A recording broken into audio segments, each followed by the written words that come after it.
I just hit record. I just hit record. Fucking Jim. Florentine. Sorry about that. I thought it was one. I don't know. I fucked up. Oops. I said that you haven't aged one day. I've known you fucking like 20, 25 years. I know. It's unbelievable. You guys are the last. For a guy who sleeps fucking 2 hours a night, how could you still look like you're 25? No. See, Jim didn't lose his hair. You didn't lose your hair like most people. You got your hair still. Yeah, man. Yeah. Because you know your hair is your power, Jim. You know that. No, I know. Believe me. You know. Godfrey, my hair was like using a cork bat in baseball, and no one knew.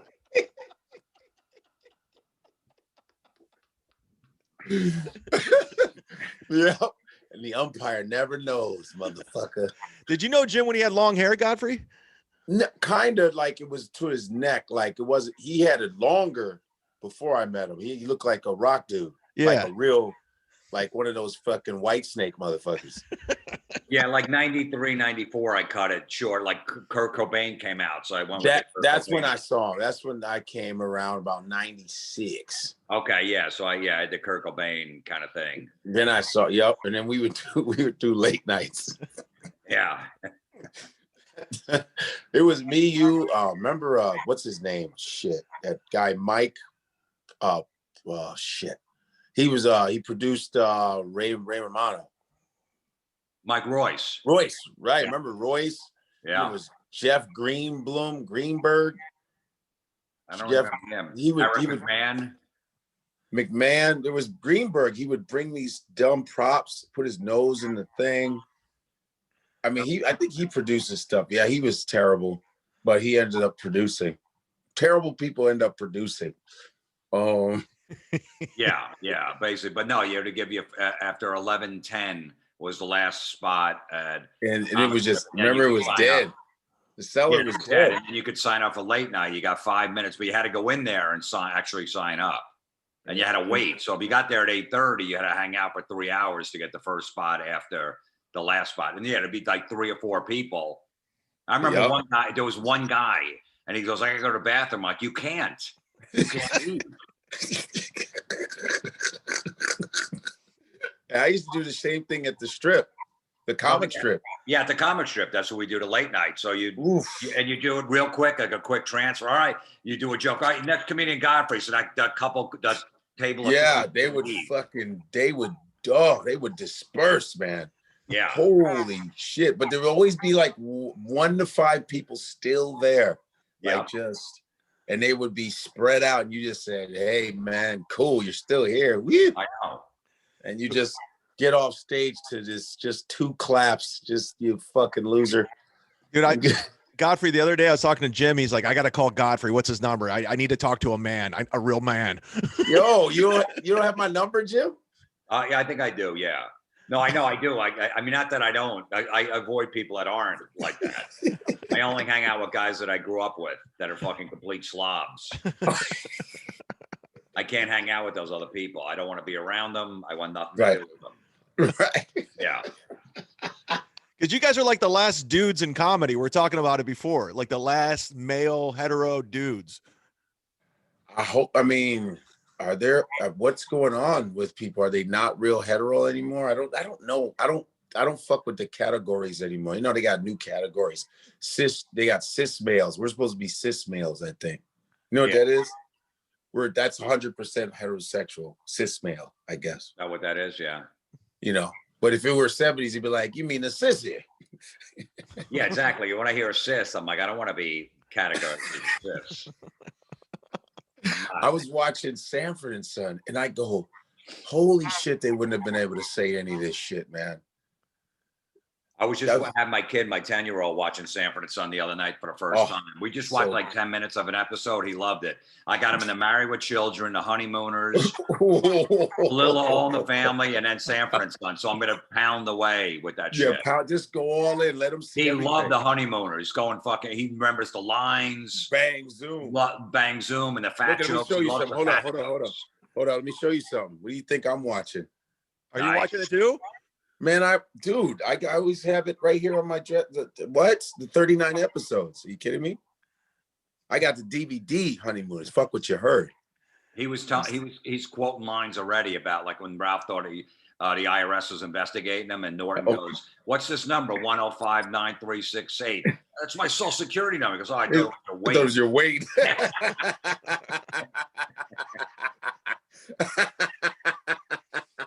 it was your weight. One of my favorite Sanford and Son lines is when I forget the whole scenario. I haven't watched it in a long time. I guess Fred was up like in heaven or he was in hell, and they go, Fred Sanford, you know why you're by yourself? He goes, no deodorant. It's just no deodorant. You know why you're by yourself? No deodorant. There's the one where he goes, he thought his son was, he thought his son was gay, Lamont. Yeah. And he goes, I think my son might be. Yeah. He'd always do that. Yeah, I think he might be. He goes, and so he said, "Oh, I think I better call a doctor." So he called the therapist. He goes, "So what do you think? What do you think your problem? What's the problem with your son?" "I think my son may be a sissy." And then he's like looking at he's talking to his son, asking him, questions, just getting around to see if he's, and then he walks away. And he turns to the camera. He goes, "Well, he walks all right." You know what I'm saying? You wouldn't be able to. Oh my God! No, you wouldn't be able to get away with. I was telling my kid we didn't see a scene. I go, wait till Aunt Esther walks in the room. Oh, when she comes in, I go watch but we didn't get to see that in the episode. They wouldn't be able to show that either. How great would he be? And then that line's coming. They were brutal to each other, Esther and Fred. Yo, listen, I'm watching the Jeffersons. The Jeffersons was like 10 seasons, dude. It was I can't even, it's like I'm still trying to finish it. It's like first of all, they had a lot of episodes in each season. So they were given, when you were successful, you got a lot of episodes, man. Like the Jeffersons was about 10, 11 seasons, dude. Like, I don't even know. They must have jumped the shark like 10 times. You know what I mean? Yeah. But it was that good of a sitcom. And George Jefferson and remember the Marla Gibbs, the maid, they would fucking insult each other. Bang, bang, bang, bang. It was just every sitcom was insults with Norman Lear. It was always insults. They just shitting on each other. It was like fucking great. I know. No, it's nothing better. It's fucking all in the family. Come on, good Lord. God. When the quarantine first happened, I had Norton on the podcast. He said he was friends with Sherman Hemsley. He brought him to the cellar. I was there. Oh, really? Man, it was him and Rich Voss. They brought Sherman Hemsley to the cellar, and I went, holy shit. It's fucking George Jeff. It was crazy. Yeah. Wow. That was awesome. He was from Philly, though. He was from Philadelphia, so he was a Philly, and he was an actual trained. He was a trained theater actor. A lot of these people were theater trained. Wasn't Aunt Esther a comedian, and Red Fox got her the gig in St. Louis? She was a comedian, right. And I have on Amazon. I have all the episodes. She was also a trained circus act, fire eater. Really? Yeah, because there's an episode where how there's always that episode where they do a talent show or something. They got to do some. Yeah. And then you really see like their real talent. And they showed Aunt Esther because he was trying to open up a circus. He had a circus in the backyard. And so he was trying to raise money. And they show Aunt Esther literally eating fire it was amazing. Like she was that good. And then they show, Lamont was a trained tap dancer and ballet dancer. So he was. Yeah. He was. Yeah. Godfrey, I have a theory that any guy that spends like 6 hours a day learning dance moves in a mirror is. Have you ever done that? No. I know you like to go to clubs and you'll go out on a dance floor, but have you ever practiced? Hey, Corona saved me from that. But have you ever practiced in the mirror? No, not in the mirror. You never went to a dance studio and nope. learn moves? Nope. Okay, there you go. Nope. The only time I went to a dance studio is waiting on my girl, right? Right. Yeah. It's Okay. the only time, all right? It's the fucking Yeah. time, all right? No, but I mean, don't you think that that's such a good theory? Like guys that know how to dance and get dance. No, because dudes that know how to dance are cool as shit. We saw Saturday Night Fever. Come on, man. Yeah, Oh, look, yeah, no, he's straight. You know, dude. And all these Yeah. rappers on the download that dance, yeah, they're too, you know. Sure. You know, Drake, yeah, he's straight as an arrow. How do you feel? P. Diddy, oh, absolutely. Come on. Kanye, come on. How do you feel about Drake, man? I don't really know too much of his stuff. It's like whatever. Yeah. It's it's pop music. It's fine. Yeah. But don't you think that like music on all levels is so shitty? I mean, like you're a classic rock guy, right? Yeah. And I love classic rock. That should never get that never. It's just that's the best. That was the best pocket for rock to me. But the group. I don't know what the group. What do you listen to as far as? Do you listen to rock now? There's some rock bands that are okay, but I pretty much Like- go back to Right. This is what I'm saying. Like, what are you listening to? What group right now is good? there's no they can't get the exposure unless they there's some pop act that goes on TikTok or something like that. They're really not. There's no radio. There's no video version of it. Yeah, you can put it on YouTube, but if people don't know who you are, you're just going to get lost in the mix. So do you have to listen to underground people that you just go, I just like these people. I don't care if they're popular or not. There's some younger bands, like rock bands that are kind of coming out of LA that sound like Guns N' Roses, Aerosmith. Well, see, that's the thing. They have to sound like old school in order to sound They do. decent. They totally do. There's a band, Greta Van Fleet, that sounds just like Led Zeppelin. That are see, that's like cheating almost. But you know what I mean? Yeah. It's like when Black Keys were doing a lot of Hendrix shit. right. Black Keys, they were sounding like a lot of old school. And I was like, well, that's why people fuck with them, because they're just doing old school shit. Right. And the You know newer what fans don't know about the old school, didn't know that they lifted it all. They don't even realize. Yeah, a lot of the newer fans don't know. Like the older fans. Oh, the fans, not the right, the fans. Right. Yeah, They don't they even don't know. know. And I No, go, no, shit, that was done years ago. you could literally ruin the career of these rock bands if you just go, hey guys, let me tell you where they got that shit from, motherfuckers. but still, everyone, like even Zeppelin lifted. Like it's always They got sued like a motherfucker. Yeah. Let me tell you why Zeppelin. Here's the thing. First of all, it was the British invasion. The British took over rock pretty much, like from AC/DC. Isn't he Scottish, the lead guy? Australian. Australia. Well, They that's came around like 74, 75. They were a little later than Zeppelin. that's right. That's pretty much the British. Australians are Britain prisoners. Fuck it. Let's call them all British. So all of them pretty much were blues heads. They loved the blues. Like I saw what the best documentaries are sometimes these classic rock documentaries, like the one about the Who. The Who is sick as fuck. If you ever seen the Who's documentary, it's really good. Yeah. Peter Townsend, and I met Daltrey before. Yeah. By accident I was at this hotel, right? And him and Steven Tyler were there. I was just in LA. I was just at some shit.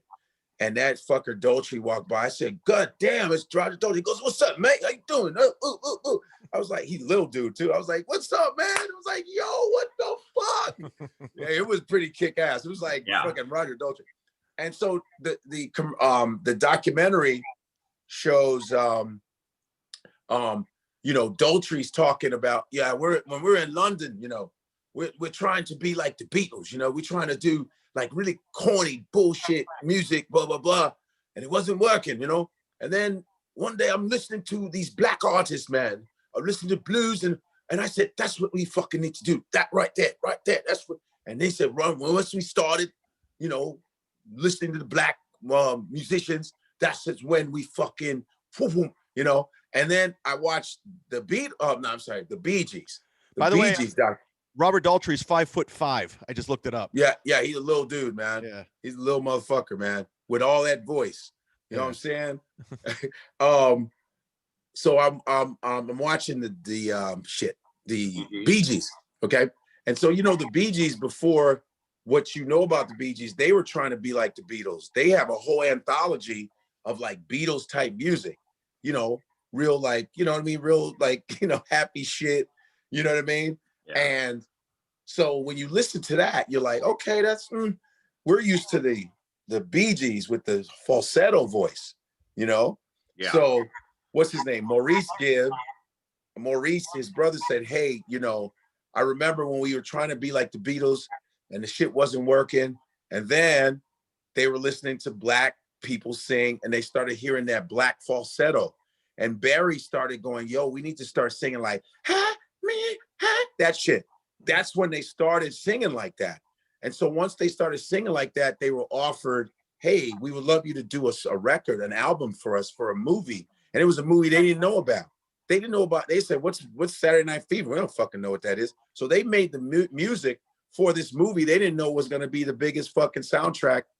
So that it was another example of them like listening to black artists. They were like, yeah, we listened to black falsetto. That's when we started, blah, blah, blah, blah. And every, because I've seen 3 of the Rolling Stones documentaries. There's Crossfire Hurricane. Have you seen those? Shine a Light, I saw. Shine a Light that's Martin Scorsese. Yeah. That's that what, and Stones, I love them. So they even say, Keith Richards like, well, we copied everything. Well, Muddy Waters, every fucking blues, that's all we did. But Keith Richards is the most honest motherfucker. Yeah. He's like, oh, yeah, we copied everything. Fucking did die with a cover band right there, all that fucking. So all of them, that's why the classic rock was the best, because it was blues based. You look at CCR, fucking come on. CCR, they were, come on. They were all that New Orleans Bayou shit. All that shit was all blues based shit. That's why it was just better. You know what I mean? And AC/DC were big blues fans too. And then, Black Sabbath started off as a blues band, but then decided, you know what, let's try to scare people. They saw like a line outside of a movie theater and the movie Black Sabbath was playing. They go, look at that fucking line of people. People like to be scared. And that's when they were blues band, like playing covers and doing blues music before they turned like hard heavy metal. Yeah. Yeah. And whenever I listen to like early stuff of all these bands, I go, that's all blues riffs. Because here's the thing. What is a British guy going, baby, I love your mama? They don't talk like that. Yeah, no. Like even in Whole Lot of Love, when he goes, I want to be your backdoor man. That's black people say that shit. What is a British? I want to be your backdoor man. Hey. That's yeah. But that you can just see the transition. So it's like, yeah. So, and I don't know if you know this girl, but her name's Sasha Allen. She sings at the Cafe. Well, she was singing at Cafe Y and those, the musicians that would be next door. Mm-hmm. Well, Godfrey, she sings what? Before you go further, I know where you're going with this. Florentine took me to see the Rolling Stones in Pasadena with his manager, and I said, your friend was the black singer in Gimme Shelter. Yeah, yes. I told you, remember that? Yeah, my friend. We saw him at the Rose Bowl last August. That's my friend Sasha. Yeah, she's fucking unbelievable. When she comes out and Give Me Shelter with It's Mick. just a shot away, yeah. Oh, man. How dope is that shit? And I go, and I tell Sasha, I say, hey, when can I see the Rolling Stones, man? She's all over the place, like Spain, brother. I said, I hope. And then, Mick Jagger had gotten sick for a second. Yeah. But he's okay now. I'm like, fuck. And I don't know with this COVID shit. I don't know. But it would be great. If he'll ever get back out there again. I saw him twice on that tour. Mick Jagger, 76 years old, working 80,000 people at the Rose Bowl. 80 in the palm of his hand. 80,000, man. Didn't leave the stage except for Keith did 2 solo songs by himself. Other than that, he was on the stage moving around. 80,000 working both, and he walks back and forth. Yeah, working the room, fucking like a pro. Unbelievable. And you got these knuckleheads that can't do 45 fucking minutes in their stupid concert. And this fucker is he's 76. 76 at the time. What's funny is I'm surprised you don't talk about it. I talk about it in my act about old school music. I think Chad has seen me do it. Yeah. When I talk about the hip hop, I shit on the hip hop. I go into country music about my parents watching Hee Haw. I go into Hee Haw. I talk about Kenny Rogers, Waylon Jennings. I go, they don't even make fucking names like that anymore. You love outlaw country. What'd you say? You love outlaw country music. Fuck, because I grew up on it. It's like people act like, oh, I hate country. I go, excuse me, but some of the biggest hits in American music are country songs. Yeah. People don't understand that. The Gambler, you know, Good Old Boy. I mean, there's so many songs. Stand By Your Man, Patsy Cline. There were so many big, gigantic fucking hits, and everybody knows them. And you see me do it, Chad, where I start singing like Gambler, just a part of it, and everybody's singing it. Black, white, everybody knows it. I go, stop with this, like. But see, the only thing is country music was always related to fucking Klan members. Yeah. That's the problem. And the fucked up part about it was I call country music, it's just white blues, bro. That's all it is. It's just like broke white people that have problems with their honey. You know? Yeah, no, even as growing up as a rock guy, like you couldn't like country. Like, oh, that's country. I can't. Right. Of course. Yeah. Of course. I grew up in the suburbs in Jersey. I'm like, I can't fucking like country. I don't live in fucking Alabama or Kentucky. Right. But then I go back, I look at, when I watch the CMT, like sometimes I'll just see what the country shit's going on, what's going on. And it's really poppy. I actually liked it better when it had its own voice. That's what's funny. I was like, I kind of enjoy the other shit. The stuff now, it's like. Even country music sucks now. What? Even country music sucks now. Dude, I'm not even lying. It's like, I kind of appreciated country the way it had its own voice. And my punchline is, I like the kind of country music where I walk into a bar and I don't belong there. Yeah. You remember Eddie Murphy and the essay? I was just thinking about that scene. Yeah. Where you at, pal? What you doing here? He's like this. I don't like white people. What the fuck are you? I'm a nigga with a badge, and I can do whatever the fuck I want. That was honestly 1981. That was huge. Listen, I remember. I think I got to go to the movies with my friend Matthew. This guy, this really smart black dude he was a genius. And we went to see Eddie Murphy. It was like a group of us. And we got to get into I don't know how we got into the theater. And we saw that 48 Hours, man. And that scene, and the place erupted. I remember he got an applause break for that scene. And I said, oh, this guy's a superstar, man. Just that scene. I said, oh, man. I said, he's a superstar, man. It's over. I said, wow. It was just, and you remember, y'all be cool. Remember, my name is Reggie Hammond. I said, oh, I'll be cool. Wow, what a scene, right? That's one of my favorite movies. That was amazing. I mean, the grumpy Nick Nolte playing the grumpy white cop. Here's your goddamn dinner, Reggie. Hey, let me tell you something, Watermelon. I know.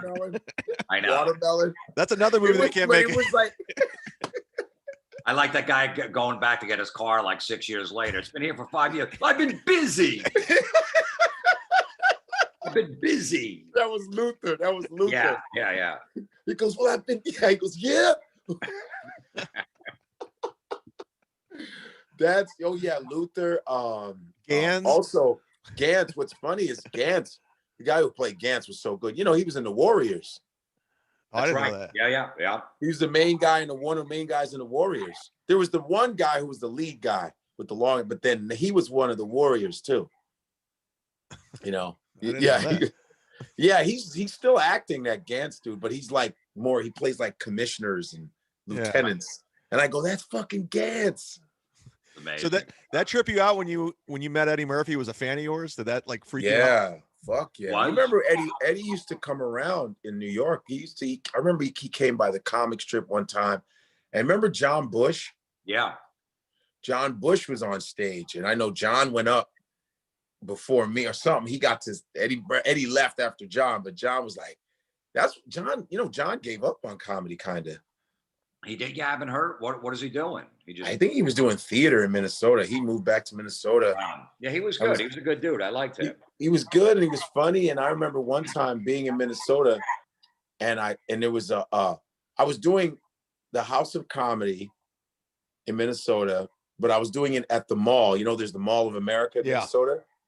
And I had to stay at this horrible Ramada, and I had to walk across the long parking lot to go to the House of Comedy because they were still building a hotel. So we had to stay in the shitty hotel. But there was a comedy club in that hotel I was staying in. It was called the Joke Joint. Ugh. Oh yeah, Ken Miller's joke joint. Yeah. The joke joint, and so I'm walking through the lobby, and there's the show at the joke joint is starting to set up, and I see this white ass bald head, and I go, that's the only person I know, and I'm in Minnesota, it has to be John Bush. And I tap him, and it's fucking John Bush about to do a show at the joke joint. I said, this is what it's come down to. Yeah. And he goes, yeah, man, I just come and I do some comedy. I was like, fuck, I had to walk away from that shit. It was just depressing. You know, I mean, this business. Yeah, the guys that gave up, you're like, fuck, man. But then they might be happy. They may like, right. For me. Like my kid's 10 and he's been up on stage a bunch of times. And I'm like, I don't know if I want to push this lifestyle on him. Oof. Where you're in Holiday Inns for 5 straight days by yourself. You're fucking lonely. You got your kid now.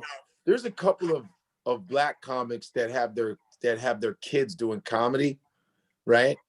And their kids are terrible. How's your kid, Jim? Dude, he's performed in front of like 700 people. What? Fearless. Wow, your kid's a nut. Did he perform in front of Dice's audience? Yeah, he's open for Dice. He did a theater with us. What? With kids, yeah. But he hasn't done it in about a year and a half. He's kind of like out of it now. He's not real. So I'm not pushing on him, like whatever. Yeah. I took him down. You wanted him to like really take it serious, huh? I took him to a club a couple of weeks ago, and he's like, I go, Dad, can I go on? I go, no. He's like, why not? I go, because you haven't practiced. I go, you don't have a set list. Like, you haven't done a set in a year and a half. How about you haven't lived that long? He's 10. Yeah. I go, you gotta. Yo, that was 5 years ago, dude. I'm ready. I go, you can't just, you gotta take this shit serious. I go, did you practice your jokes? Do you know what you're gonna say? Yeah, because he was telling my other comic friend, he's like, yeah, he won't let me go up. I go, because you didn't fucking prepare. Right. He did one time, he went on like an open mic in Jersey, and he was doing some jokes up there, and some old guy complained to the owner of the club. And he goes, how could that kid be put on stage, in this comedy club? That's a disgrace. He's making fun of his mother and his father on stage. And that father, with his jokes, doing them in front of his own son. And the club owner, Uncle Vinny's like, yeah, whatever. So what? It's just an open mic. He's like, this is disgraceful. I should call child services on him. And then the club owner called me, and I told my son, I go, you're a real comic now. You're pushing buttons. You upset somebody. And I remember, he goes, who complained? I go, remember that old guy? He goes, yeah, I remember. I go, he did. He goes, he did? What a baby. I was like, beautiful. Wow, your son's getting bitter already. Yeah. He's jaded. He's already jaded. He's already jaded. He goes, dude, I'm 15 and I've been in the game. I don't know if I want him to do this life. Like, I don't know if it's right. Maybe later. Yes, but it's not like just thinking like long term. Is it healthy for him? So the guys get out and are happy and go, I'm good. I tried it, and I don't know. If you quit tomorrow, you'd be miserable. I'd be miserable. I can't be miserable. It's too late for us. It's too late for us. There's no turning back for us. Yeah. Well, even Godfrey, you were telling me on the phone, like you're built for this. You missed the whole whole thing, the hotel, everything. I'm glad I got nothing to fall back on. I cut lawns before I did fucking comedy, so I got nothing to fall back on. Yeah, I had even when I was doing comedy in Chicago, I just had shitty gigs. I didn't give a fuck whether I was getting fired. I worked at a grocery store, worked at Walgreens. I didn't give a fuck. I gave all my hours away. They were like, I remember this lady laughed at me when I was coming to get my check. You get your check in Chicago, in the grocery business, you get your check every week.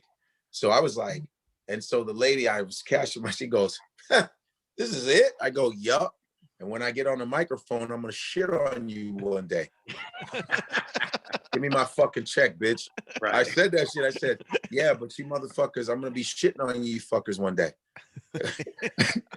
I didn't like any of my hours, man. I would give my hours away. They'd be like, oh shit. And it's just amazing to see people, that's what they wanted to do with their lives. They were like, yo, I got like 70 hours. Thanks, God. Yeah. I was like, yeah. I was like, I can't. And just to be on the microphone, man, was just the greatest shit. Oh, man. I get to do this? Motherfucker. I hope I get good at this shit. That's why my nephew's in a band. He's like 21. I told him, I said, go out and work the worst job possible possible, and that will motivate you to fucking get your band and write songs. You'll be writing songs at the job site, wherever the fuck you're working. Yep. And go, do I want to do this the rest of my life, or do I want to be in a band? Yeah. That's what I did. I was fucking doing all these shitty jobs, working construction, picking up garbage, fucking throwing in the dumpster, demolishing houses. The worst jobs ever. I did the And I'm shitty. fucking writing jokes on piece of wood and stuff like I don't want this fucking life. Yeah, I was doing it. Yeah. In 2007, I opened for Daniel Tosh at Hilarities. It was like sold out. It was before Tosh.0, and I was still bartending. And I was like, afterwards, like everyone came, you're hilarious. Oh my God. It was such a rush, sold out show. And I got paid. It was great. Opening for Tosh. And the next day I went to bartend, and the lady's like, excuse me, we've been waiting here for like a half hour. And I'm just like, I quit. I just walked out. I couldn't do it anymore. I never bartended again. Right. I can't go back to that life after getting, people laughing and clapping. I can't do this. Yeah, I quit Walgreens in the middle of the day. I just late my By the way, I sell that Walgreens you worked at in Chicago. You diversity on diversity. Yeah, you told me where it's at. That's where I was. And I said, the lady, my manager's cunt. She was just talking shit to me. And I go, I quit, bitch. Fuck you. I'm out. She was like, what? I just started untying my shit. I said, I'm tired of you. I'm tired of, I think the guy's name was Rick. I'm tired of fucking Rick's punk ass. Fuck both of you. And bitch, I think I'm gonna kick your ass when I see you one day. I'm gonna fuck you up in the street. I was talking shit, but I was like, how old were you about? About what age? Man, dude, I was about 20.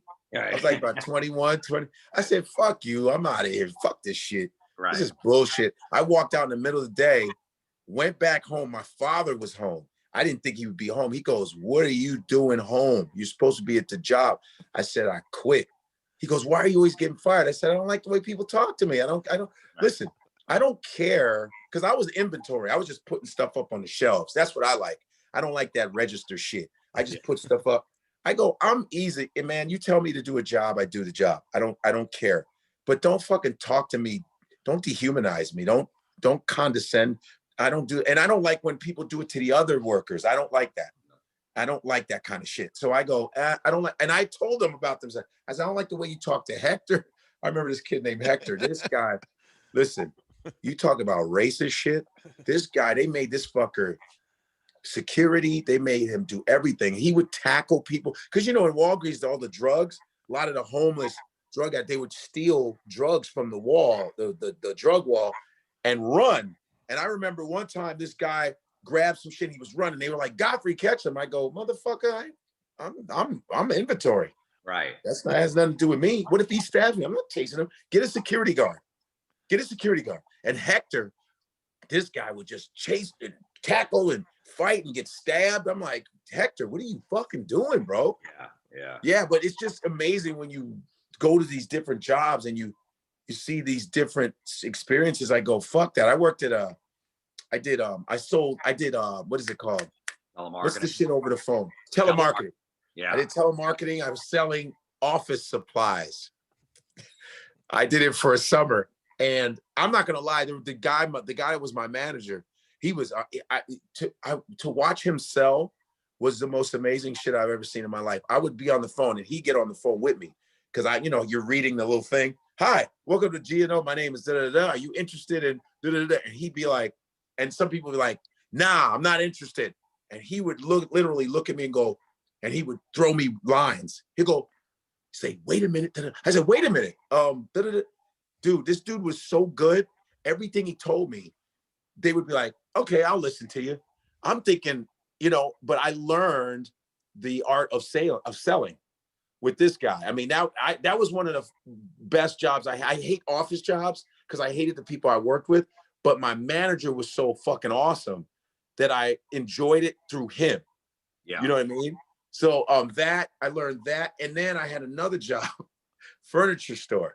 I had a furniture store, so I had to go get, you had to go and get the furniture. You had to go in the back. I was inventory. And I remember getting fired because my manager's girlfriend, I didn't know it was his girlfriend. She was a bitch. And I was on the phone trying to get a ride because they said, if you need a ride, if you have to leave, you can use the phone. And so I was on the phone and she didn't know I was getting off. And some girl goes, hey, you can't use a phone. And I'm like, was like, yo, get the fuck out of here, man. I'm on the phone. I'm trying to get a ride. She goes, you can't use the phone. I said, get the fuck out of my face. You know, I didn't know who the fuck she was. Right. So the next day, I remember my manager, Art, his name was Art. He's a little dick face. He was always really red, you know, and he had long hair, and he comes up to me, he goes, were you yelling at a girl? Dude, I can't make this shit up. Were you yelling at a girl yesterday? I said, yeah. Who the fuck was that? He goes, that was my girlfriend. I was like, well, you need to tell your girlfriend to get the fuck out of my face, because I didn't know it was. Yo, so me and him almost squared up, like in the middle of the furniture store. I said, hey, Art, I'm gonna knock you the fuck out, dude. You better get the fuck out of my face.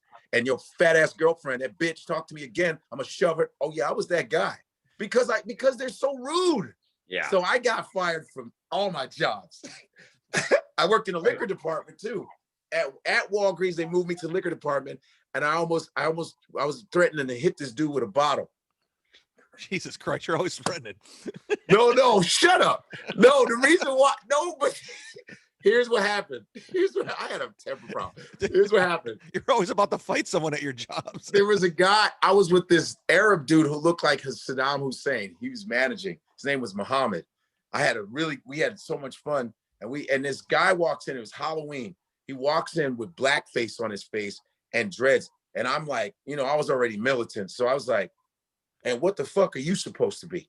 And he goes, I'm Bob Marley. I said, blackface? I said, first of all, Bob Marley ain't even that dark. First off, I say, what the fuck? You got blackface on, bro. That ain't Bob Marley. He goes, dude, I don't need to fucking explain. I said, what, motherfucker? And I took the bottle. I said, what the fuck did you say to me? You got blackface on. Oh, yeah. And I got fired. So you're basically saying you can't go back to those jobs. I can't. I got fired. My brother had a construction business where they, fix up old houses and stuff. Yeah. I was working for him for a while and I hated it, but I needed the job. I didn't know what the fuck I wanted to do. Yeah. So he had this work van with all his shit in it. Like it was completely filthy. There was fucking just shit everywhere in the work van. So I took a shit in a spackle bucket. In a paint can, and I stuck it in his van. I mixed it in, like put all the shit on top of it so he couldn't find it. And we're driving down the road from some house like 30 minutes away. He's like, what the fuck stinks in here? I'm like, I don't know. I'm sitting in the front. I have no idea. He's like, holy shit. He's fucking had his shirt over his nose. He's like, did you shit in here? I go, no, what are you talking about? Because we do that on the construction site. We shit in a spackle bucket and put it next to a guy while he's working and try to cover it up so he didn't know. So he knew. So he pulled over, I remember, on the highway and started ripping things apart on the van and and found the shit in the paint can and goes, you're fucking fired, you piece of shit, and left me on the fucking side of the road. My own brother. It's beautiful. I knew I didn't want to do that. I'm like, good. I want to be fired. I don't want to fucking pick up garbage the rest of my life. I don't want to fucking measure things. Beautiful. Yeah. I wouldn't even learn the tape measure. I'd be like, okay, you got to measure. All right, it's 2.5 inches and 2 notches after 2.5 inches. He's like, what the fuck is that? I go, I don't know. I don't even want to know it because I'm not going to work here the rest of my life. So it's 2.5 inches and 2 notches after that. What the fuck you got to cut? I just walk past the construction site and I go, what? Never. It's like, what? I mean, I give them credit, but are you fucking kidding me, dude? The only thing I think that's great about construction workers is you just get these rock hard hands where you can knock somebody the fuck out. Yeah. Well, look, if you want a life where you got pretty much like no pressure, you just by yourself and you're building things or you're fucking spackling or painting. And you're getting paid. Then it's just like that works for you. You know what I mean? Like I just don't want.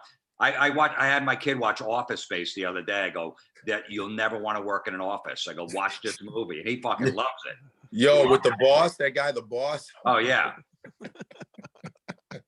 I'm a Michael Bolton fan. I am. Oh, but he knows. And when I watched that movie, when it first came out in like 93, I go, I never want to fucking work in a cubicle. I'm never going to get a job like that. Yeah. So to my kid, I go, that's what's going to happen if you just settle for a job in your 20s. Yeah. Don't settle for that life because you're going to be miserable. Yeah, unless your son becomes like a tech dude, a billionaire tech, and works in a cool campus, like open loft, cool space type shit, where he doesn't have to wear a suit, that's cool because that like the Google people, their shit is cool, man. These guys, they live on campuses. Like they got video games and just a sick ass places to work because they're tech people. That's about it. Yeah, but I don't think he's going to go with that lifestyle. We were out to dinner the other night, and I was taking some French fries off his plate. He goes, "Why don't you order your own?" I go, "What's the big deal?" He goes, "Order your own." I go, "What's going to happen if you have a girlfriend and she starts taking food off your plate?" He'll be like, "Order your own, bitch." So there's no way there's no way he's doing tech stuff. Order your own, bitch. I go, "Yeah, good luck saying that. We'll see what happens." I wonder how many comics we're losing to real jobs now with the COVID shit, because a lot of people probably dropped out. They're done. Oh, yeah. Oh, yeah, that's true. That's true. Like I was telling Chad, I think a lot of clubs are going to open when their shit starts getting better. Big clubs are going to close, yeah, but there's going to be other people that have money. They're going to open their own clubs, and other clubs will pop up. They'll take a space that's sitting there for really cheap. Yeah. Oh, yeah, that's true. Strip mall place is going to want anybody in there, and they're going to open. Yeah. So you're going to have these other people open clubs. So I think there'll still be a lot of work out there. Here's the thing, too. It's just Cuomo's just being a super supreme dick about it, And I think that Caroline's could have done something, and Gotham. Gotham could have been half capacity. They got enough room. They could have been half capacity. The Gotham stage is you're very away from people. They could have been half capacity easily. Gotham could have been. They could have half capacity. These places. Village Underground could have done it. And it's just that it's to Cuomo because you know what? How many shows have I done, Chad? I've done about 8 cities already. Yeah. Last week I did Arizona. I did House of Comedy Arizona. I did Cleveland. I did Toledo. I did Cincinnati. I did Dallas. I did San Antonio. I did Chicago. I did St. Louis. I'm doing Florida at the end of the month. Chad's going. So it's possible. And these places are COVID safe, man. We got separate microphones, which they should have been doing in the first goddamn place, but separate microphones. They got plexiglass in some places. So it's very possible to do it. It's just that depending on the city and the governor, it's like Cuomo's being really just fucking ridiculous. He's ruining the city. He's ruining his own motherfucking city, dude. It's crazy. And I don't think Cuomo would. What's up? You got in the middle of the state, like Albany, in between like Albany and Rochester, around the fucking sticks, and everything is closed there too. Yeah, you can be open. I was supposed to do Albany, Helium, and Buffalo. Buffalo Helium. Yeah, I was supposed to be with you. Down. Yeah, I was supposed to be with you. 2 days before, they were like, "Now." Yeah. I was like, "Oh fuck," and so they got enough room. These places, there's nothing to do there. They got enough room. This shit is crazy.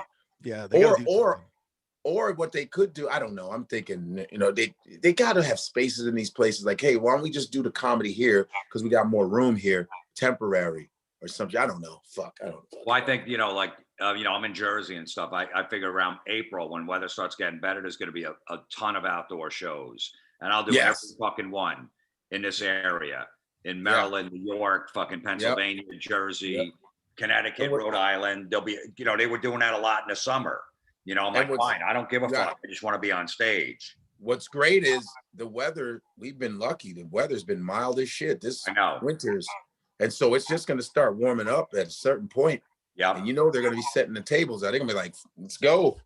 You know what I mean? I did a parking lot show. I did DC Improv. I did DC also, but I had to do RFK Stadium old parking lot with the people in the cars and shit.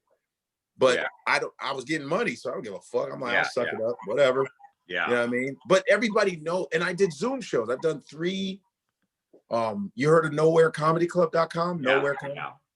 I've done that 3 times, dude. I did it the first time I did 100. Mike Bigley, all the motherfuckers do it. I did 170 people and then the second time I did it, 270, and the third one I did was 600.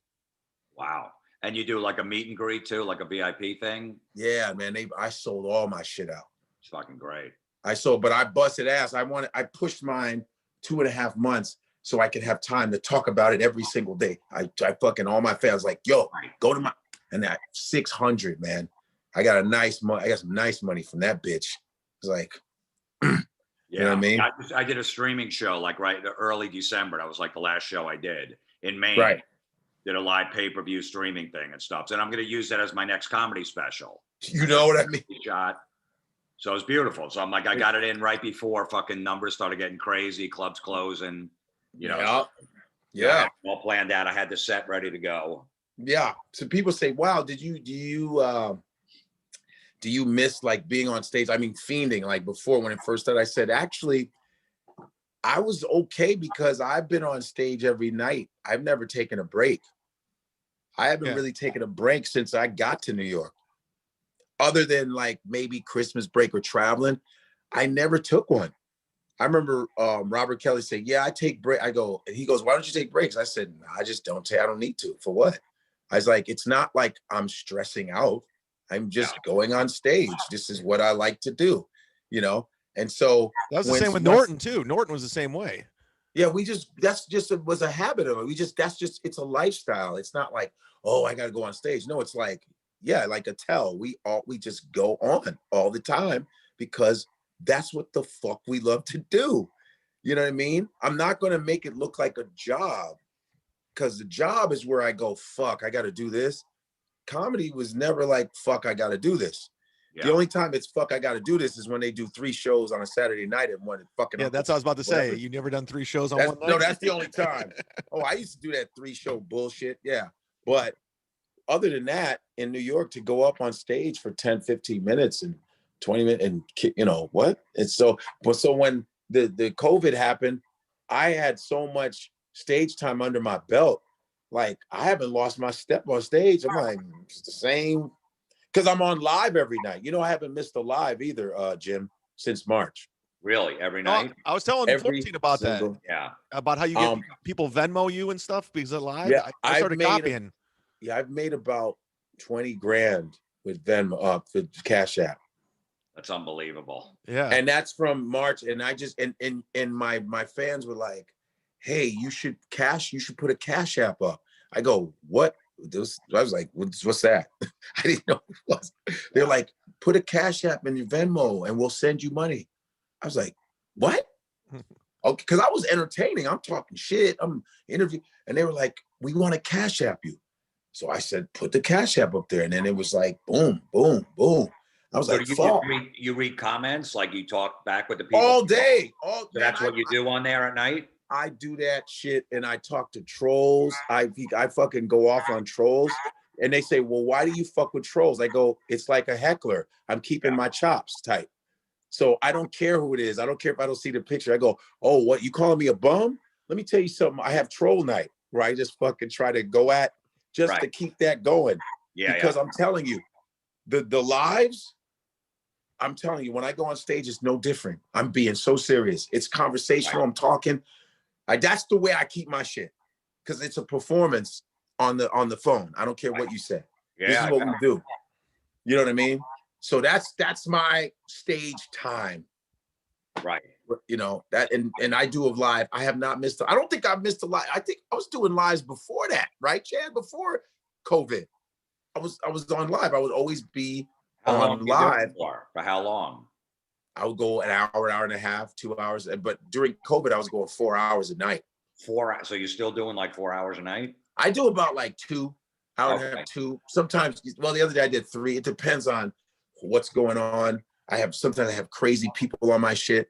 I'm like, what the? Pauly Shore came on my shit a couple times. Yeah. Pauly Shore be like, what's up, buddy? What's up, bro? I watch you all night, man. You're fucking great, bro. Pauly Shore's come on my shit. I've had different people just come on. Chad's been on it. You know, anybody. Anytime you want to come in, whatever the fuck. If you're up, doesn't matter.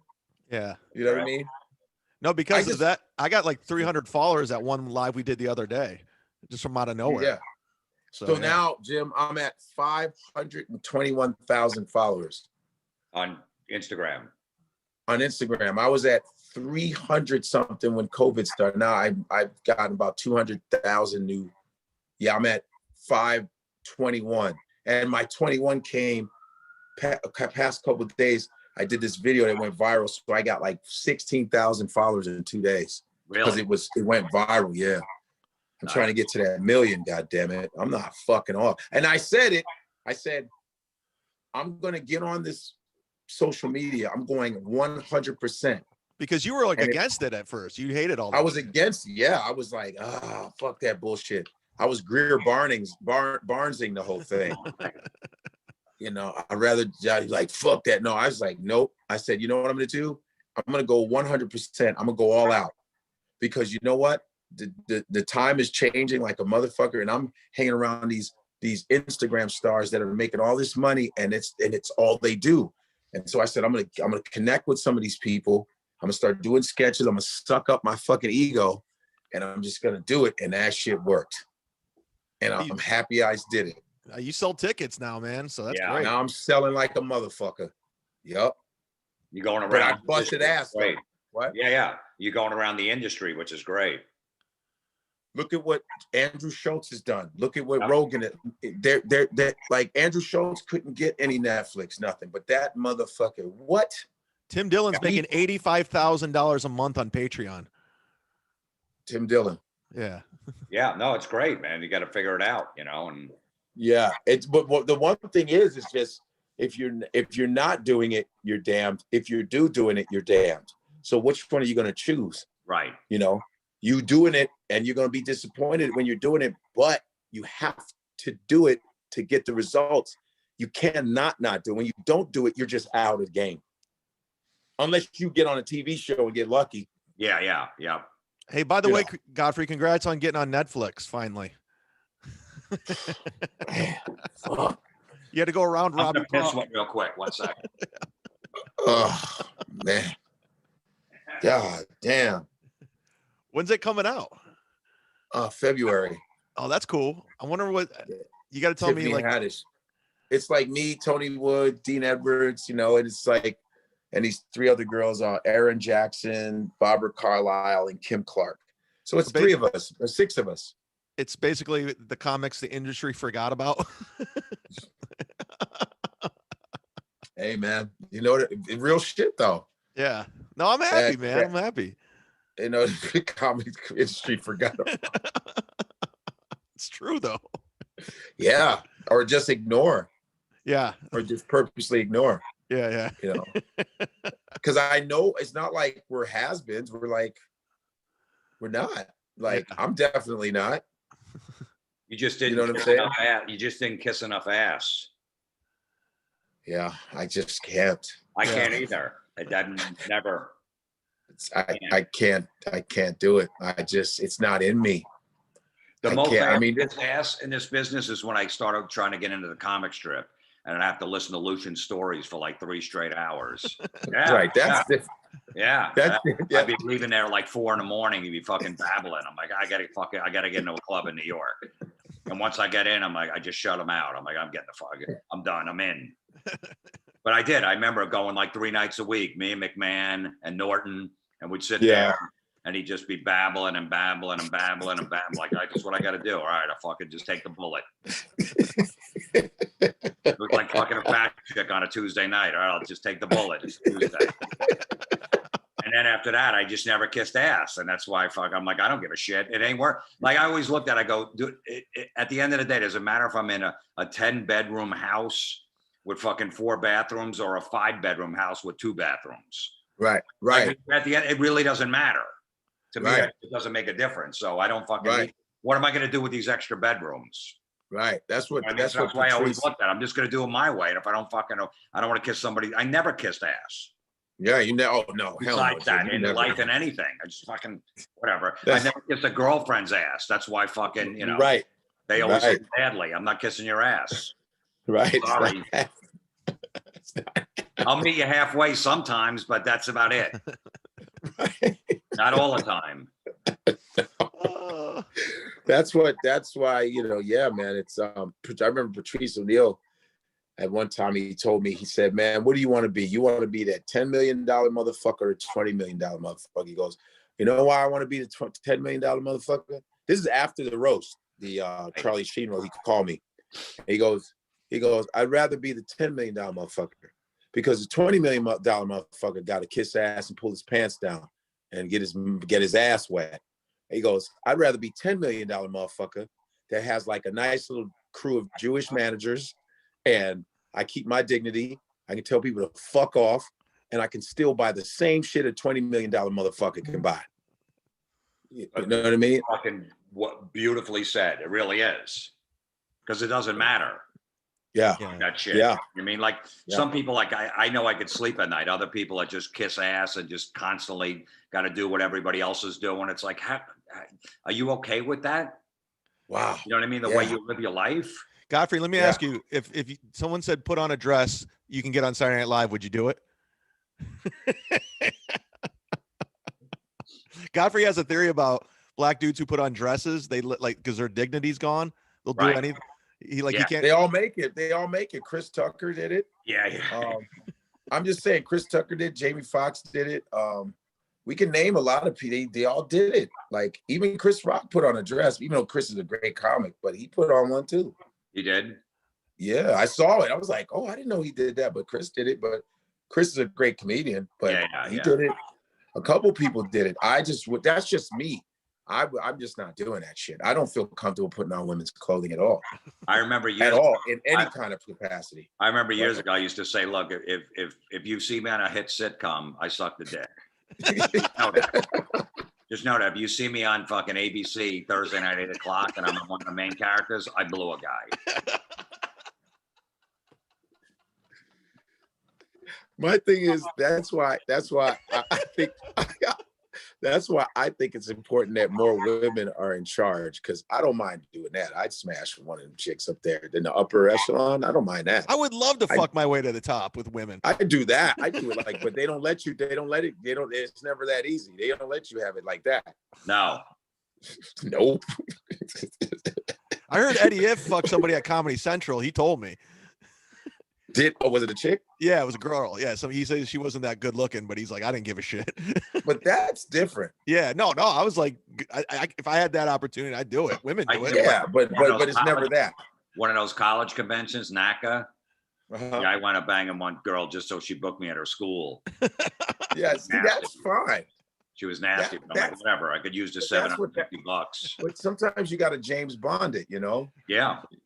You got to be like, dinner. You have to go, love. Thank you. You got to Sean Connery to shit. You know what I mean? I get that. That's different. That's what a man does. You know, you all levels. You go, yeah. Don't, you know, dinner. Hey, it's 2021. Should we be talking like this? What if we get canceled? How are you going to get canceled? I said Sean Connery. I was just joking. I'm making fun of everybody. I know you're just joking. I know. I know. I'm making fun of like fucking. That's why I had you guys on. Like, I love you guys are like the last remaining gunslingers. Everyone's dead. The last guys just talking, hooking up with chicks. For some reason, everyone, you know, it's like that's what we do. What's wrong with that? Yeah, but I'm talking about consenting chicks. Well, yeah, consenting. I'm not like, yeah, I'm just saying. No. But I'm just saying I just think that there's a lane for everyone. I don't care if there's a lane for L, there's a lane for G, B, T, there's a lane for everyone. And H, heterosexuals, there's a lane for men. There's a lane for motherfucking men like us. You know, my thing is this, I think that people are threatened by like guys like us because they always think all we do is offend. And that's not the truth. You know, I'm very careful on what I talk about. I like talking about edgy shit. I push the edge. I know that I can't say certain words, but I was never a person that used like slurs anyway. Yeah. I never used slurs. I don't even use the N-word like some black comics use the N-word all the time. I don't even use that shit. That's not even that's because that's not my style. If I do bring it up, it's for a reason. I'm talking about it, just the word and what it means. It's a reason. It's a joke. I'm doing it for a reason. But I don't even use. So I've never been worried about. Oh, you said that. If I'm talking about a subject matter, I'm still going to talk about this subject. Fuck you. I'm talking about that subject matter. I'm not going to not talk about it. But as far as like using bigoted names, I don't even do that anyway. So I don't care about that. So, you know, it's easy to be able to still be who you are changing the words a little bit, that's our job anyway. We're artists. So there's nothing wrong with, oh, let me say it like this, but I'm still gonna have the same meaning. Don't soften who I am up. I built this shit for 20-something years. Bitch, fuck you. And in your college. You know what I mean? Yeah. I remember a girl told me, I was about to go on stage. She goes, hey, could you not talk about rape? I go, I don't have rape jokes, bitch. But first of all, you should have said that way before the show started. But I wanted to do one. But I said, no, don't worry. I'm not going to do a rape joke because I don't talk about rape. Yeah. You know, I have a joke about a rapist that was in New York when there was an East Side rapist in the 90s. There was an East Side rapist. And the joke I do, I did it as a seller. The joke I do, that was when I did that, Chad, when I had that heckler video. Oh yeah. That went viral At the cellar. Yeah, where the guy goes like, I was raped. It was the joke I did about the East Side rapist. And I said, how is it an East Side rapist? So, I mean, if he's chasing you and you cross Fifth Avenue and he goes, oh man, you're in the West Side. I stay East, baby. I stay East. And people are laughing. And the girl goes, I was raped. I go, what does that have to do with the joke? Right. And even the women in the room were like, yeah, bitch, it's a joke. Did you even get it? Like they were on my side. Yeah. I wasn't talking about the act of raping. I was talking about the description of the guy raping people on the East Side rapist. I mean, that means he can be anywhere. Yeah, they just hear that word and that's it. They don't hear the rest. And which is not fair. You need to, the thing about jokes, it has parts to it and you need to fucking listen to it first. There was a joke that Chad said he used to always do, and ever since all the, the riots and the BLM and all that shit, it doesn't work anymore. What was the joke, Chad? You said gets nothing anymore just because you mention a word. I said that's why it doesn't work. Oh, I do a joke. I go, nothing changes. When I was a kid, I was afraid of cooties, the boogeyman. Now that I'm older, I'm afraid of herpes, the police. And as soon as I say the police, everyone gets quiet. But they used to. It doesn't work, right? Yeah, it gets a zero. I can't even say police. Because you say, now I'm afraid of police, and that's it. That joke is over. To them, like, oh, fuck, oh, shit. I'm not laughing. Okay, I got a new one here. Say pigs. That might work. Yeah.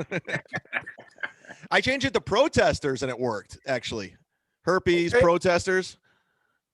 Okay. What are you doing? What are you doing? A Tonight Show set? Yeah. What's that called when they like edit the stuff? Oh God, it's like this. I'm afraid of the ice cream truck. Hey, folks. Yeah. Boo. Boo. Godfrey, when you did like Jimmy, it's like watching Scarface on TNT. Yeah. When you did Jimmy Fallon, did they make you edit your shit? Yeah, but it wasn't. My stuff was nothing was dirty. So it was like I was talking about my dad. Like my dad, all my stuff was clean. So it was just short. I just shortened stuff. Nothing really changed. And I murdered that bitch too. And I never got invited back. No, because you're and I remember, you're a threat. You're a fucking guy. It's like, they don't want that on there. Yeah. But I got invited. You were supposed to play a game. You didn't fucking play, I didn't play Tinker Toys with the Connect 4. You didn't play Connect 4 after your set. Oh yeah, the big Connect 4, and then the pie gets smashed in my face. Yeah. Godfrey, you need to be a nerdy black guy. You got to be nerdy. I mean, I am nerdy. If we talk science, I can talk about it. But I know, but this. I know. I don't. Fuck you. Fuck them people. But we have a theory of like the nerdy black guys get ahead. Of course. Because they're not a threat. Listen, when I got off stage at the Fallon thing, I was walking through the I saw Dr. Oz. It was weird. I was like, oh, there's Dr. Oz. And there's a guy, like an old school, like, I don't know if he was Italian or Irish. He was standing at the door. He goes, it's about time we see some real comedy. Good job. Really? I was like, yeah, he was old school. He goes like this. It's about fucking time we see some real comedy. You were fucking great. I was like, yeah. One of them old school motherfuckers, like, that's what I'm talking about. So it was nice, but I never got back. I never got invited back. What is the deal now with all these like black guys that are nerds? Because the white people used to look up to the black people, you know what I mean? And that's where they got the hip hop. We got corny. But now you got black nerds, and the cool black guys aren't around anymore. Right. See, it's a fact. And fucking things up. It really is because the white community go, oh well, that fucking guy says to his girlfriend, "Fuck you, I ain't going there, bitch." You know what I mean? I'm gonna whatever. He goes, and now there's no black guys doing that, so the white guys don't. So they're completely pussy whipped. Yeah. They always were, but they said, "Well, the black guys do it, so I'm gonna do it." But Right. The white dudes, we were the guide to the white dudes' coolness. Yeah, we got from you. Okay, the black guys are cool. I want to be cool. I want to be, but now there's no black cool guys. Yeah, now there's black guys who are wearing they're wearing like non-prescription glasses now and dressing. Yeah, so now they're making the white guys even worse. White guys never had a set of balls, but they got a little from the black community. Now they got nothing. Yeah, you're fucking. Black dudes are fucking it up for everybody. Joke, man. Jim, you need to talk about that. Jim, you need to talk about that, dude. Isn't it You got to bring it up. You got to bring that up. It's so true because I said you're fucking up the cycle. I didn't know that I didn't think that black people would ever get corny, and we reached it. We got there with the rappers. Rappers are horrible. When we're corny, we're whack. We're fucking lame. We're so lame now. It's like they did their job. They leveled the field. Everyone is lame. They made everyone lame. Black people, everybody fucking stinks. Because we were like, we were like the top. We were the prototype for cool. Like everybody looked to us like, yo, I'm gonna be like the black dudes. Yeah, let's be like them. We were the top of the chain as far as being cool. Top of the chain. You know what I mean? What the fuck? We don't even wear black people t-shirts now. The recent motherfuckers. Who you gonna wear? Drake on your t-shirt? Right. Yeah, I know. Like, are you gonna be like? They're gonna be like, yeah. People still wear Tupac, Biggie Small. They wear Jimi Hendrix, right? They still wear the cool guys from the past. They don't. Who are you gonna wear now? What are you gonna put on your? What black dudes you gonna put on your fucking shirt right now? None of these motherfuckers. None of them. They're all fucking whack. I'm embarrassed. Listen, you know what's fucked up? We still have police brutality, but no cool black music. Ain't that a bitch? When you got Kyrie Irving can't play because he was upset what happened at the Capitol. Are you fucking kidding me? And Deshaun Watson with the Texans. I don't like how, the social injustice with our team, and I'm upset. I want to be traded. Like, what the fuck is going on? What the fuck is going on? Michael Jordan's father died. He was playing a game the next day. You're allowed to care about those things, but don't sit in a fucking basketball game and don't fucking demand a trade when a team just gave you $40 million. Brett Favre's dad died the day he was playing ball, and the fucker threw for thousands of yards. He threw four touchdown passes on Monday Night Football. Forte goes like, my dad is dead. Yeah, I know. My dad is dead. It's dedicated to my daddy. Now Kyrie's upset that people stormed the Capitol. He's like, I can't go back to the team. I can't play. I can't play today. I can't play my next game either. One guy had a rebel flag, and he fucking had to sit out. What a bitch. You're a bitch. What the fuck is this going on? Jordan plays with a flu, you piece of... These fuckers are bitches, dude. Like, great players, but they're cornballs, man. They're recreational center players. Get the fuck out of here, man. What is this shit? LeBron puts his smart glasses on when he wants to talk about politics. Remember that photo shoot he did at his locker? He was reading that book. I don't know, was it Malcolm X's book or something? Yeah, he's on page 1. Yeah, he's like, and then he turns into page 8. Are you fucking kidding me? He's like, man, I like when ball players would just come in and say, hey, man, I don't know what to tell you, man. Good game. And walk the fuck off. They go, hey, man, I'm tired of this bullshit, man. Yeah, this shit was fucked up, man. I'm out. Charles Oakley beat the shit out of you. Anthony Mason run you over. Yeah. You know what I'm saying? Like, what is going on? What is the manhood? We got to bring it back, man. I'm keeping that shit. I'm trying to fucking, man. I know it's tough, man. There's like, nothing wrong with getting pussy. I'm sorry. I like it. It's great. There's nothing wrong with it. Why do I gotta apologize for just talking about chicks and looking at chicks' asses? Why? What's wrong with that? But here's what's funny is these women will talk all this shit, and then they go, "Oh, guys aren't looking at me." I say, "Bitch, you caused this." Absolutely. I'm not talking about harassment. Nope. See, right. They like to twist your shit. No one's talking about that. But I guarantee you, this shit is getting so soft that you remember you remember the dirty old man? He's gonna come back into fucking style again. They're gonna be happy, like, oh, I missed this. You missed that. Hey, baby. Woo, you looking nice, boo. That shit's gonna come back into style like vinyl records. Watch what. Yeah, because no chick wants a guy to completely kiss her ass because she loses respect for him. Right. Pussy, like, oh my God, this fucker, I could walk all over him. And they want at least a fucking man in their life. And that guy completely beat him down. They got no respect for him. Yep. This is when you get soft. That's right. See, it's like this is when you get soft. Hey, you want to hang up? Me and my friends want to go. You gonna come? Fuck no. You guys go. I'm gonna stay here. Yeah. That's what men do. It's like, no, I don't want to go with your cackling hen friends. Yeah. Ugh. This is a summit, not a podcast. This is a summit. No, you know what I'm saying? It's like, and I'm not, like I said, I'm a gentleman. I don't mind being a gentleman. I don't put down women. I don't do none of that shit. But as a man, it's like, I like pussy, period. I mean, listen, right here. Look at this face. This is the 70s, 80s, 90s in my face. So, here I am, da-da, rock you like a hurricane. Come on, son. You know what I'm saying? It's like, don't push me, cause I'm close to the edge. I'm trying. Come on, stop. This is what the fuck I go. This is me, dude. This is what what are we doing? So you're not getting on Saturday Night Live, is what you're trying to say. Oh man, come on. They do not like me, boy. But what's beautiful is I shot Michael Che's sketch comedy show, some sketches on his HBO. He's having an HBO sketch comedy thing coming out. Che's a great dude. He's so great, man. He's like an old school guy. He's very old school. He has an old soul. Oh yeah, he likes to drink and talk sports.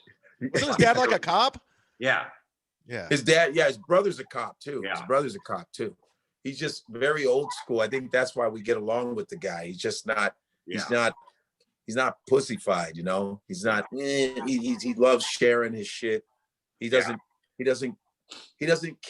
care. He's doing well, but it's not. That's not his personality. He's like, I just happen to do that, but I'm just a dude. It's great. It's great. Well, sometimes you get I went hard after Aziz because he was wearing a Metallica shirt in a special. I was like, man, fuck this dude. He's trying to act cool. And then there's video of him playing Metallica on stage, and he's doing like word key for key, like Kurt Hammett. He was like amazing. I'm like, okay, I was wrong. He can play. Amazing. Yeah. And I was shitting on him. I was like, oh wait, he just told me to shut the fuck up. You say, I'm sorry, Aziz. Yeah. Godfrey, you ever get in that band Thin Lizzy? Of course, with Philip Lynott, the lead. He's the best, man. Boys, I missed a boat on that, guys, years ago. Like, I just knew a couple. I'm like, all right, but I get back into their history. Fucking guy was phenomenal. He was phenomenal. I saw the. Remember VH1 Behind the Music? Yeah, with the Thin Lizzy one. Yeah, I saw that. How sad was that? It was so good and sad.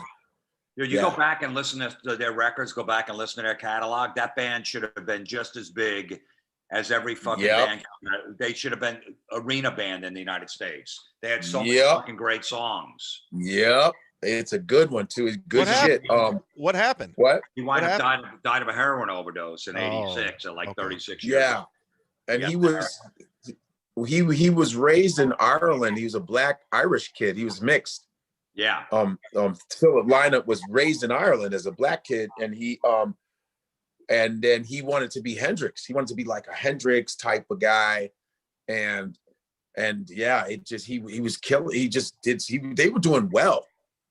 And then he just got caught up in that drug shit, you know? Yeah, he was like the only black guy, like black kid in Ireland. For like forever. Imagine that shit. Yeah. Oof.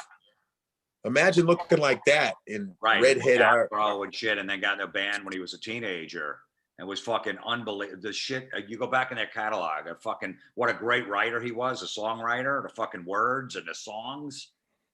Yeah, you really appreciate. And that shit still stands the test of time. It doesn't sound dated at all. No. Their shit, it's great. No. It's dope. What other, I was gonna say? Fuck, I just forgot. I had a thought. But yeah, that was Philip Lydon was the shit, man. That was dope. Thin Lizzy, yeah, man. Yeah, when you look back at a lot of these groups, you're like, wow, this was good. Damn. The 70s to me was the best decade for music. Yeah. I think definitely, if you look at it pound for pound, the 70s had the best music. 70s had most of it still stands the test of time. The 80s, a lot of that hard rock shit that kind of doesn't. It's like it sounds dated and shit like that. There's some decent stuff in there, but the 70s really. Well, the 90s, I think the 90s was good too. 90s was fantastic, especially for hip hop and R&B. 90s was pretty solid. Yeah, 90s was tight. Well, for rock, for rock music, I would say 70s was the best. I'm not sure about 70s for rock. Yes. Yeah. I don't know 70s about that, for rock. but for rock, definitely. 70s for rock. Definitely 70s for rock. That's a definite. I thought too that I love the 60s too. I love 60s music. God damn. I like what was the best decade for R&B? 90s and 70s. Okay.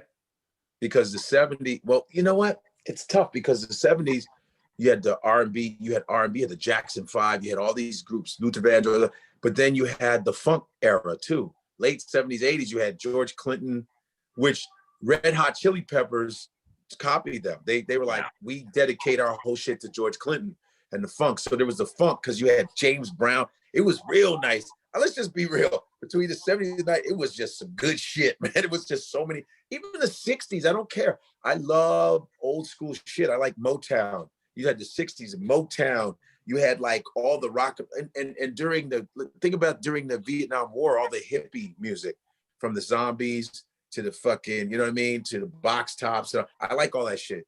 There was a lot of cool ass music, you know. Right. I just watched David Crosby's documentary. Have you seen that one? No, I haven't seen that one. Dude, that shit is good, man. That motherfucker has been through, I don't even know how he's still alive. David, so he was talking about Crosby, Stills, and Nash and Young. You got to see it, man. They were the first super rock group. They were the first super rock group. I didn't know that. And then you listen to their catalog, you're like, this is some good shit. Yeah. This is some good shit. They were harmonizers, you know, and David Crosby, everybody hated that motherfucker. They still hate him. Stills and they hate him. He was because he was, you know, he was talented as fuck. He'd get on there and he would start talking about war. And he goes, dude, we need the war, the Vietnam. And they were like, hey, man, you can't be just fucking saying that shit while we're playing. 4 Dead in Ohio. That was about my college. 4 Dead in Ohio. 10 Soldiers. Yeah. Coming. But he always addressed that. He always addressed a lot of, and then they were just like, he was too wild. And so he got kicked off of that, got back with Crosby, Stills. It was just Crosby, Stills, and Nash, kicked off again. Then he was drugged the fuck up, but they were huge. They were doing stadiums. You got to see that one. You're going to like it. Yeah, I'll watch it, definitely, yeah. And you know what motivated Crosby? Was John Coltrane. Why is that? John Coltrane is the famous jazz saxophone. Oh, okay. He goes, I was listening to Coltrane. And you know, Crosby, he's about 76, 75, and he's all fucked up. His liver's he's just fucked up. But he goes, he's still energetic though. And he goes, yo, when I first was listening to John Coltrane, I was listening to this fucking jazz shit. He goes, that's what the fuck I want to do. Like, it's dope. You gotta see it. You gotta see it. So good. Yeah. Well, yeah. I think I'm gonna wrap it up, guys. I gotta get something. I gotta do a podcast with Kevin here. Your boy Kevin Brennan. Oh shit. God damn. God damn. I love that you guys get it. Florentine's Italian. Their last name's Italian, right? Yeah. A little Irish too, but mostly Italian, yeah. Oh, okay, yeah. Cool. This was good, man. Yeah. How long were we on? How long were we on? Like hour and a half. Damn. Oh yeah. We gotta do it again, man. Jim. Yeah. So, but I don't know if you know Chad's way. Like he releases the audio first and then the video because you know people need to see the video. Well, that's the whole model. Like I was telling them before in a podcast before you got on. Like I don't understand why people need to see our fucking faces in a box. Can't you just listen to it? Well, No. my favorite thing is like when I talk to you guys on the phone separately, you're always asking about each other. Like Jim's asking about what's Godfrey doing, how's he doing, and it's vice versa. He's like, Yeah. so I'm like, I feel like I'm the guy in between. Just Yeah, I gotta call you. I gotta give you an update. Godfrey, I gotta call you. I Chad- gotta give you an update. All right. Yeah. Chad Yeah. is always like, anytime Chad calls me, it's like the bat phone. I go, uh-oh, what information do we have now? Right. Yeah, I know. I know. Chad. He fills me in on the comedy scene. Like, I don't know what's going on. You hear about this guy? Then Joey Diaz is a neighbor of mine now. So then I tell Joey. Oh, wow. Yeah, so I tell hey Joey, did you hear it? He goes, oh, yeah, my friend Chad told me this is going on. So I tell him, yeah, Joey. Have you done his podcast? Joey's podcast? Have you done Joey's podcast? Not yet, because he doesn't have a studio space. He's doing it out of his house or whatever. So he's figuring it out. But no, he lives right down the street. He's over my house all the time. It's fucking awesome. Great. Oh, he's great. He's the greatest. That's so great. He grew up in Jersey. So he grew up around with a bunch of fucking dirtbags. So he wanted to come over one day to watch football. And I have these guys I grew up with since like first grade, and Chad knows them. He's met them. They're complete animals. They're fucking just cavemen. The shit that comes out of their mouth, they're fucking disgusting. They just look at you and just fucking tear you apart for the first half hour. They're brutal. So I kept warning him. I go, Joey, if you come over, I got these two guys. They're assholes. I go, they're friends of mine, but they're assholes. You'll learn to like them. He's like, that's fine. It's fine. I brought him over. He came over one day. They fucking went after him. And I walked in the door and he was leaving. He turned around. He goes, I haven't seen motherfuckers like that in 35 years. I didn't think they still existed. And then one of the guys chased Joey around my basement naked.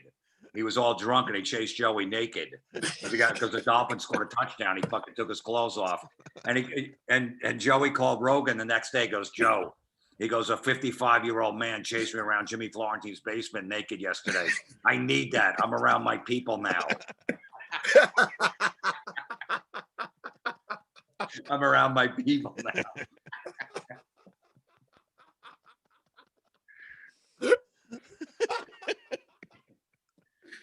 That's fucking.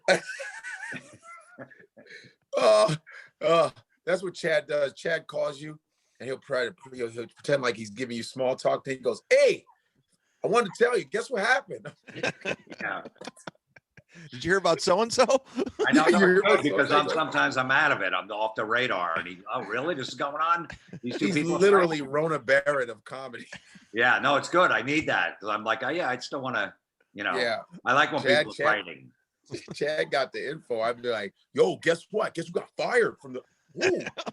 Damn. Yo, guess who bombed at the fucking guess who got low ratings at the Oh, it's fucking great. Well, this is awesome, man. All right. Yeah. Let's do it again.